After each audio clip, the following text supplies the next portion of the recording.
Hey there, this is Malorian, and this is going to be a 50-point battle report with War Machine, and it's going to be with my circle. So I'm still working on Kromac, but I've now made a couple of changes, and I really am happy with this 50-point list, so we'll see how it does.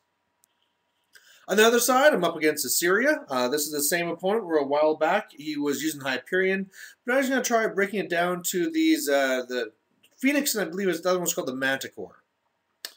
All right, so the scenario here is the first one to 5. You get 1 for dominating the close zone, 1 for controlling the far zone, 2 for dominating the far zone, and 1 for destroying the enemy objective.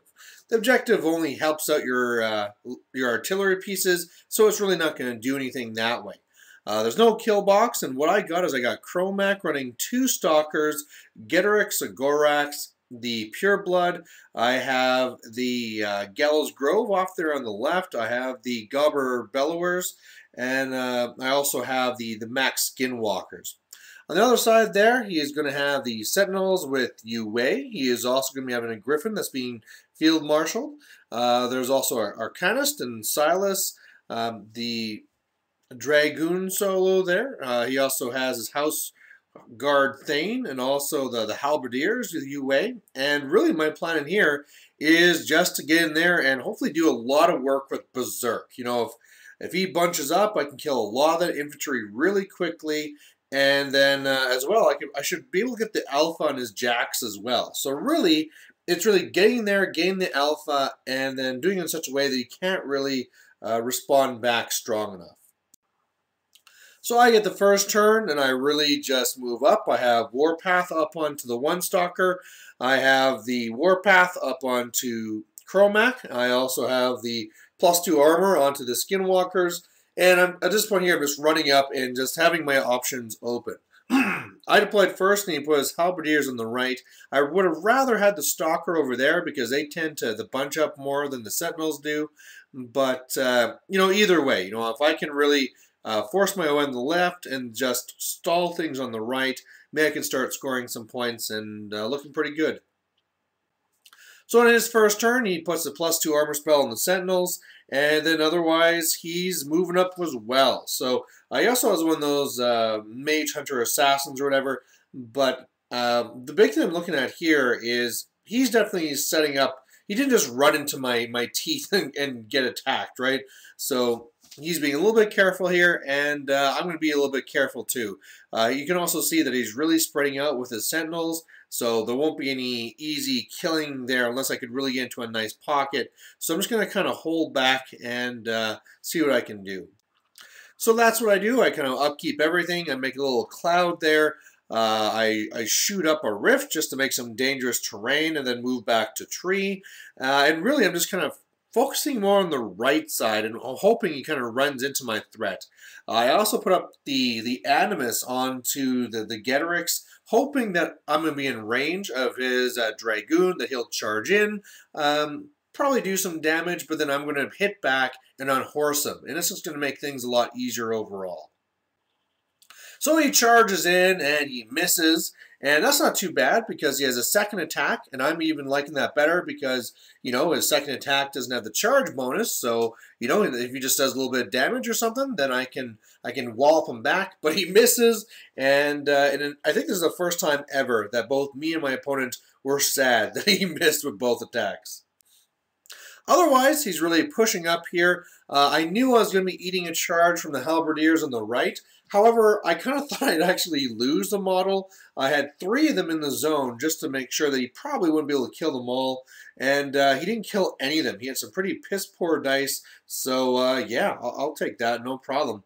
Otherwise, on the left, he's advancing cautiously, but again, having very good spacing between his units. So that's going to make things somewhat difficult.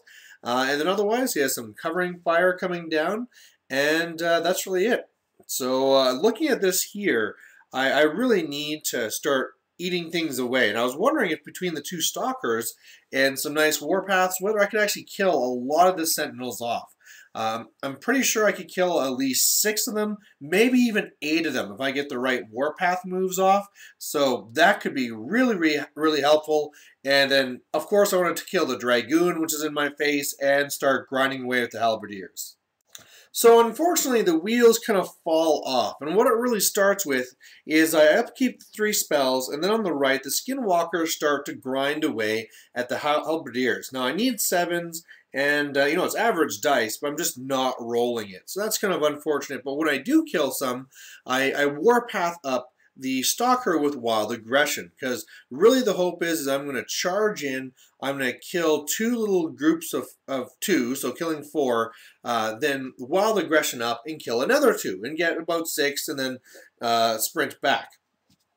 Then I kind of realize, oh wait, I have already Warpath, so I won't be able to Warpath again. So really, he goes up, kills those 4, sprints back.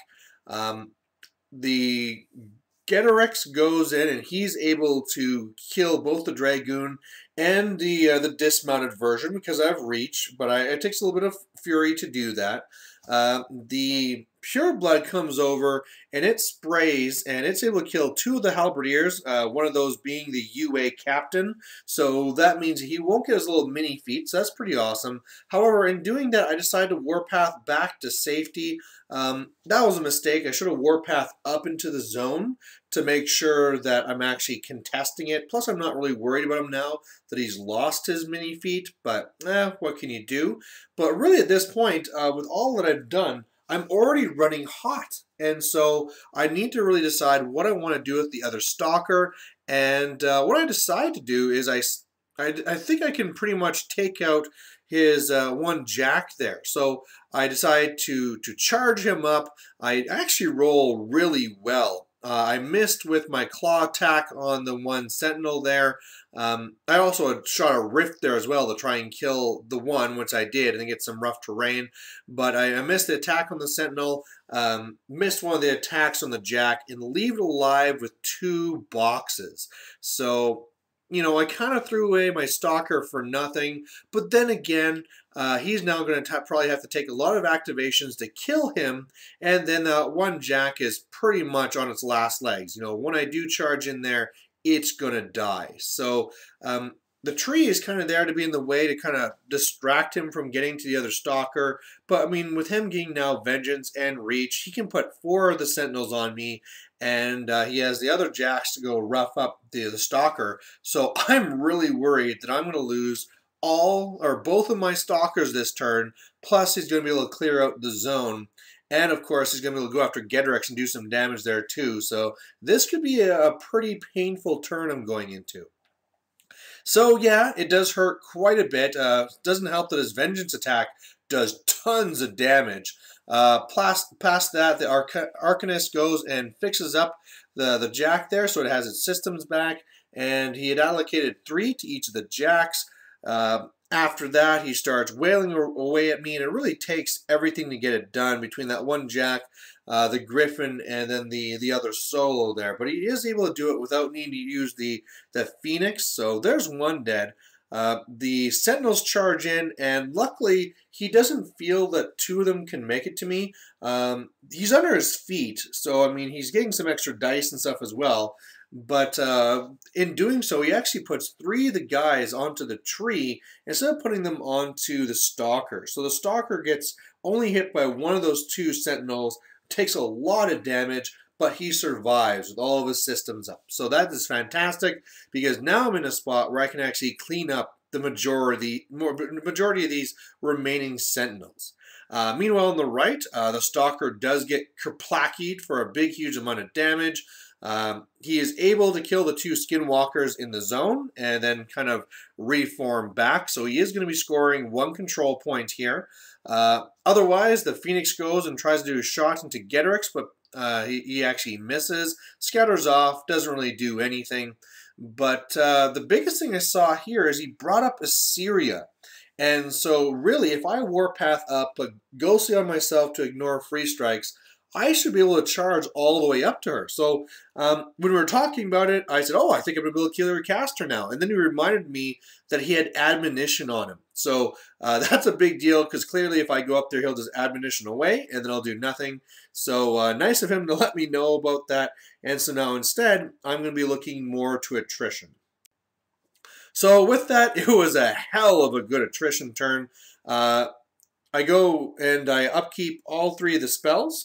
On the left, the Warpath Stalker was able to kill off almost all of those Sentinels, so that was pretty damn awesome. Then after that, on the right, I keep on grilling away at the Halberdiers, so kill off a good number of them, and now I got 2 plus the Pureblood in the zone, so I don't need to worry about losing that now. The Pureblood also put Ghostly onto Getorix. On one of the warpaths, I moved over the Gorak, so it could be kind of defending me and covering me a little bit more. Then I was able to charge through with Getorix and was able to scrap the Phoenix and then warpath back over to the other Jack and destroy it too.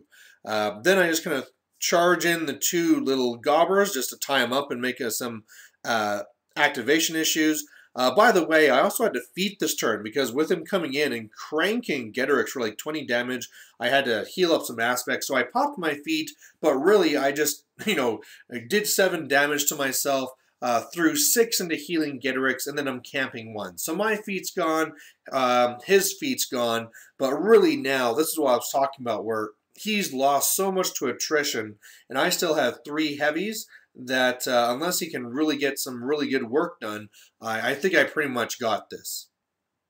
So he does what he can. He throws a lot of stuff at Getorix, trying to remove him at least, but he just has some awful, awful dice. We're talking like triple ones awful dice, so that really doesn't help. He tries to do some work on the bottom. That doesn't really help. And then in the end, he runs around and with the assassin down here to the bottom. I actually thought it was just going to come over and hit me, but he's trying to line up to really put the pressure on me and to be able to say, like, hey, I can charge you next time. But at this point here, and looking how little there's in the zone, I think I'm just going to be running away anyway and getting into that zone. So on my turn, that's what I do.